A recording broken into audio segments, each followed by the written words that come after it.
I pray for somebody here.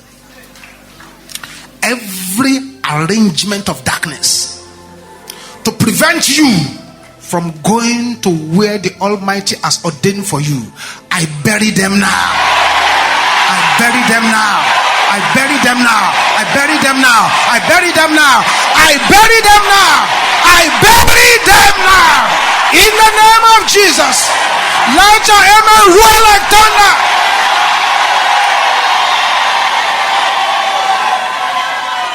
I pray that men shall gather at your results.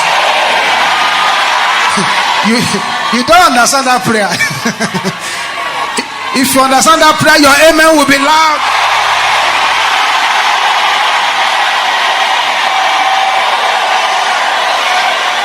Men will gather at your results. In the name of Jesus. Pray that the spectating syndrome would disappear from your life.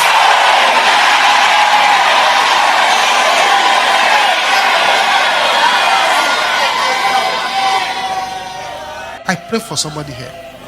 The struggling syndrome of your father's house, the wrestling syndrome of your father's house that wants to start coloring your destiny, I bury them now. In the name of Jesus, I bury them now. In the name of Jesus, I bury them now. In the name of Jesus. You will be an agent of change. In the name of Jesus. You will be an agent of turnaround. To make positive impact is to be an agent of transformation. Transform people, transform lives, transform environment. An agent of transformation. You make notable impression upon people's heart and mind when you make a positive impact. God, an agent of transformation. You make notable impression upon people's heart and mind when you make a positive impact.